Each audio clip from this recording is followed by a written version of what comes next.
하나님이여 나의 부르짖음을 들으시며 내 기도에 유의하소서.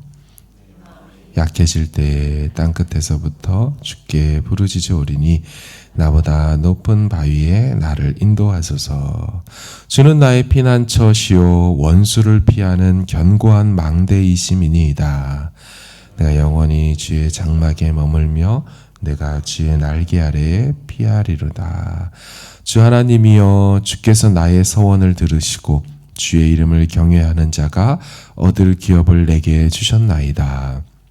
주께서 왕에게 장수하게 하사 그의 나이가 여러 대에 미치게 하시리이다.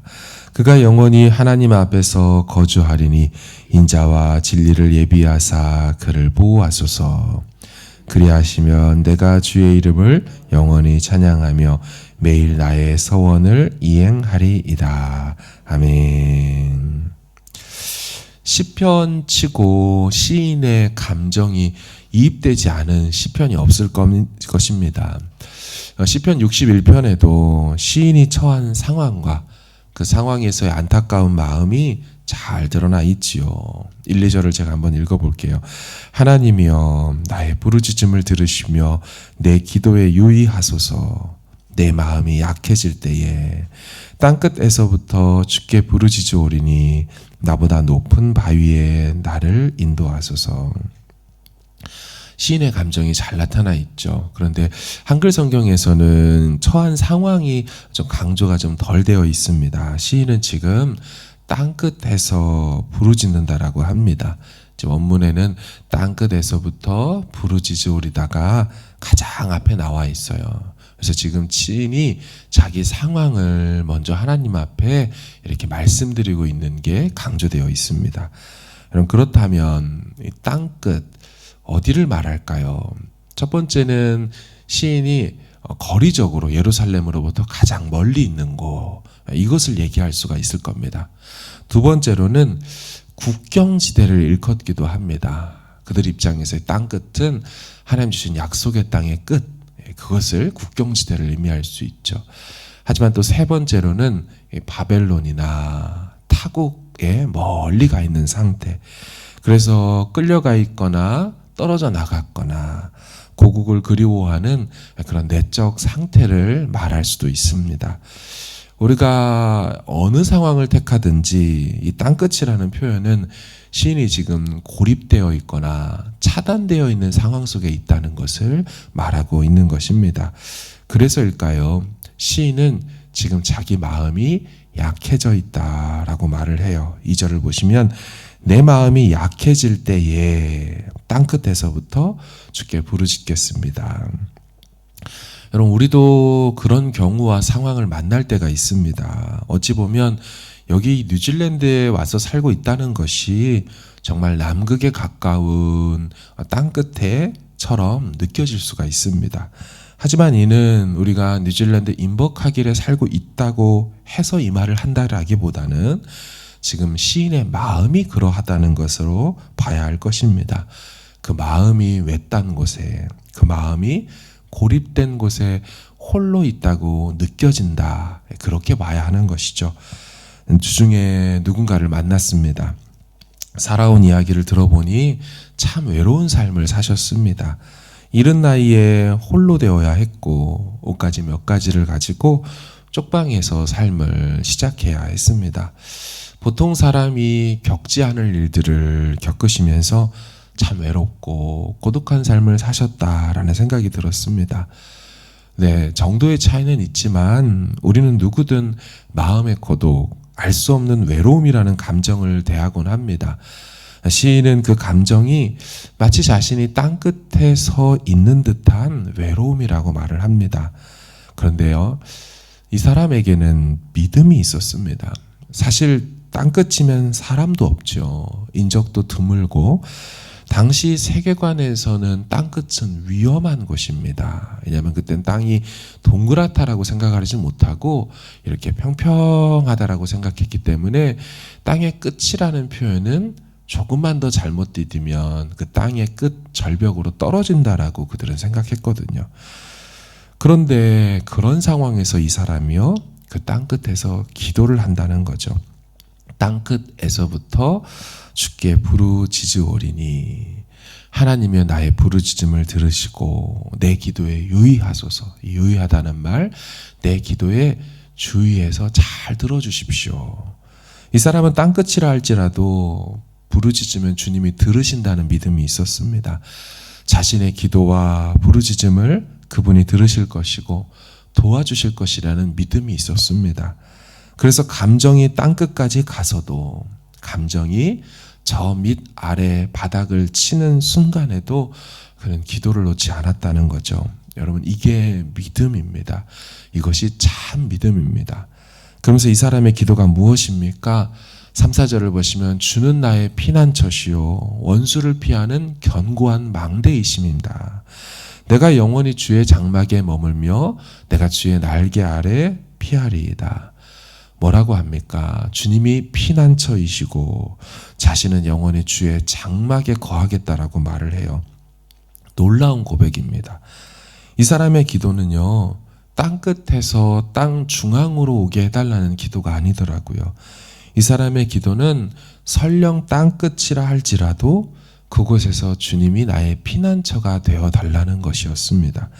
자신이 어떤 물리적, 장소적 피난처로 지금 떠나 도망가고 싶다라고 기도한 게 아닙니다. 그 현장에 있을지라도 주님이 나의 피난처가 되어 달라고 하죠. 다시 말하면 주님께 피하고 싶다라는 것입니다. 그래서 4절을 보시면 이렇게 말해요.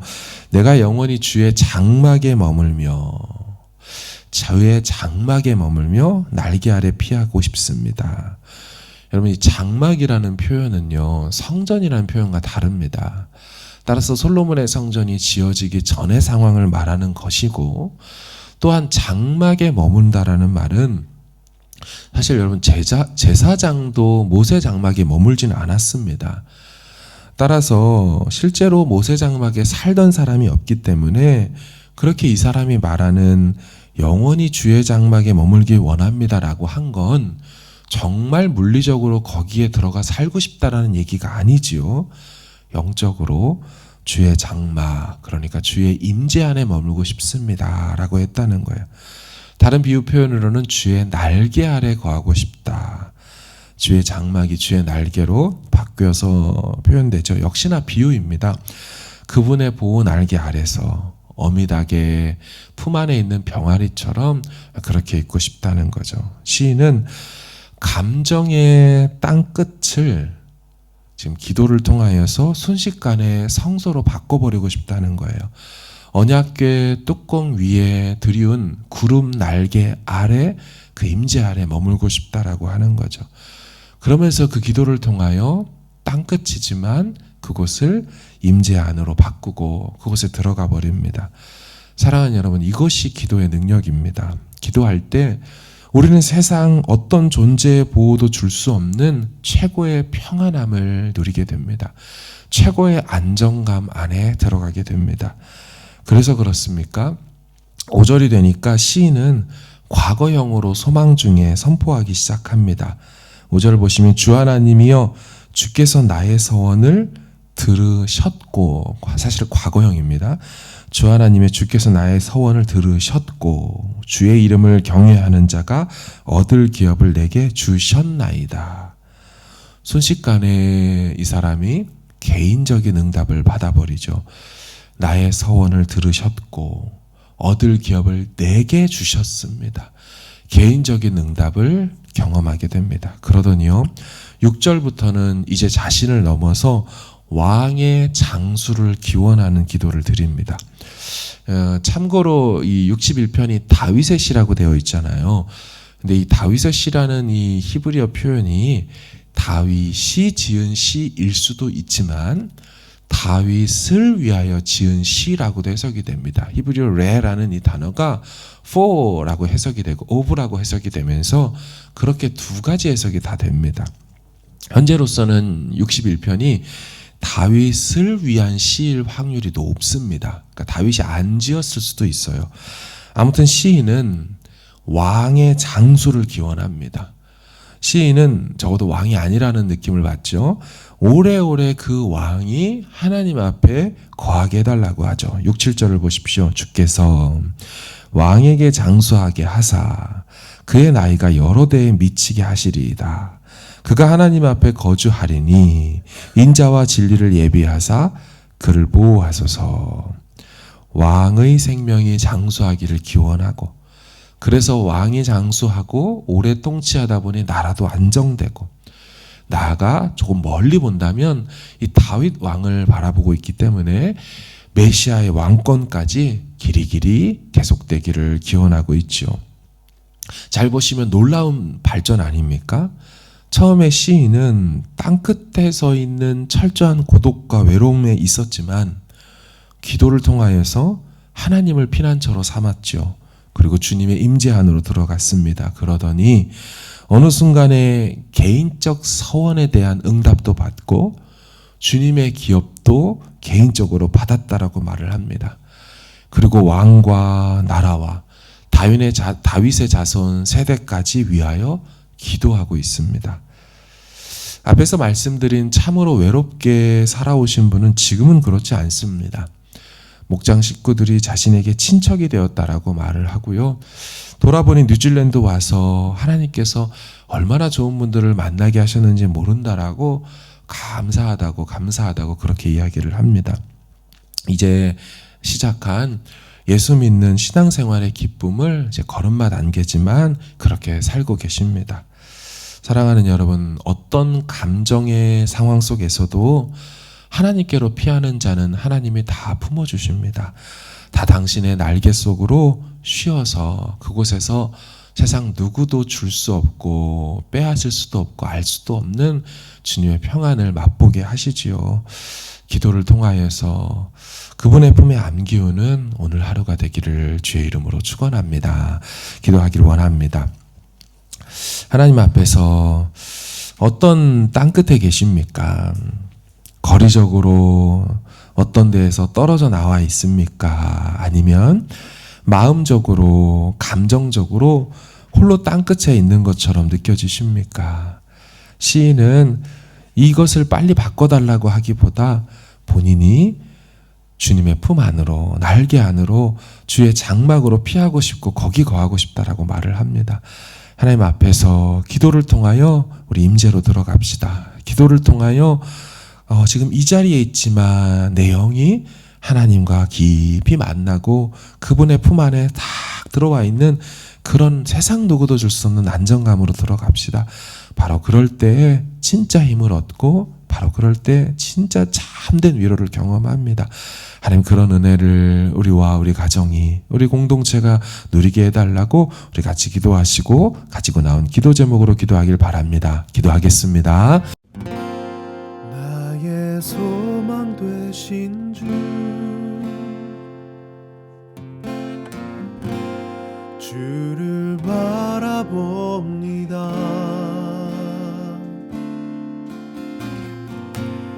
다시 오실 나의 왕 예수,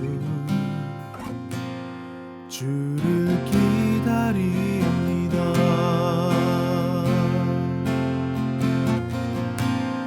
나의 소망 되신 주,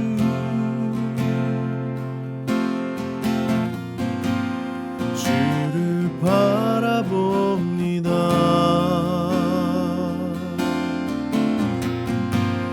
다시 오실 나의 왕 예수, 주를 기다립니다. 밤이나 낮이나 어제나 오늘도 영원히 주만 찬양해.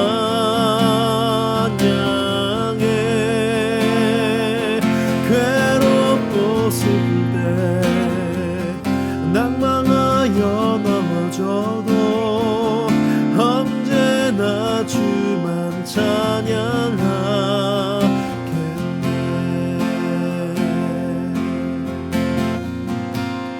나의 소망 되신 주,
찬양하겠네.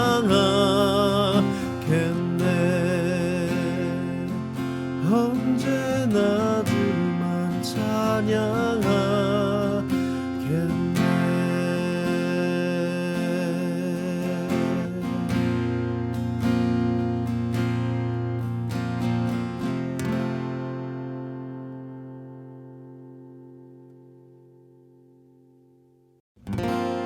나의 소망 되신 주, 주를 바라봅니다.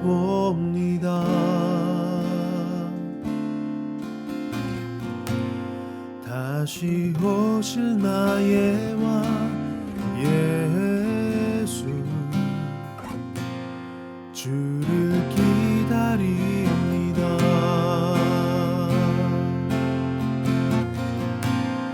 나의 소망 되신 주,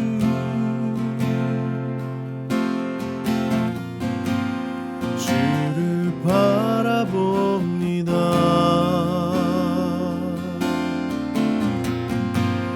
다시 오실 나의 왕 예수, 주를 기다립니다. 밤이나 낮이나 어제나 오늘도 영원히 주만 찬양해.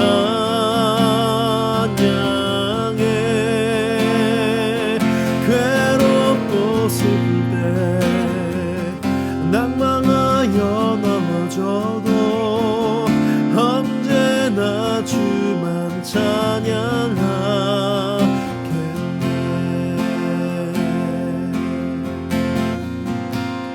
나의 소망 되신 주,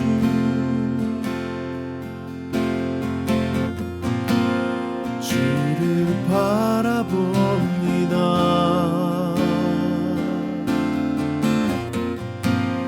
다시 오실 나의 왕 예수, 주를 기다립니다.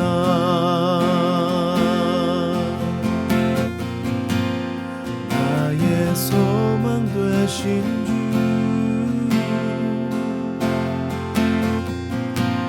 주를 바라봅니다.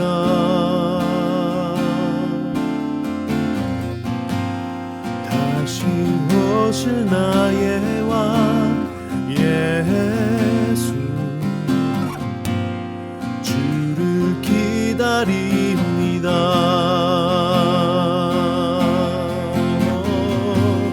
주를 기다립니다. 밤이나 낮이나 어제나 오늘도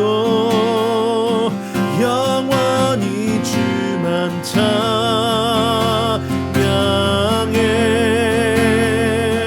괴롭고 슬플 때 낭망하여 넘어져도 언제나 주만 찬양하겠네. 밤이나 낮이나 어제나 오늘도 영원히 주만 찬양해.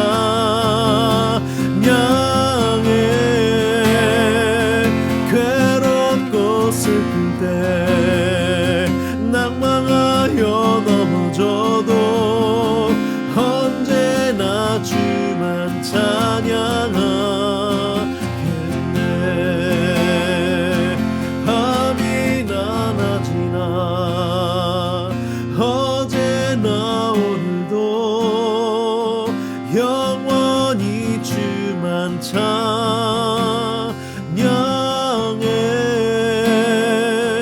괴롭고 슬플 때 낭망하여 넘어져도 언제나 주만 찬양하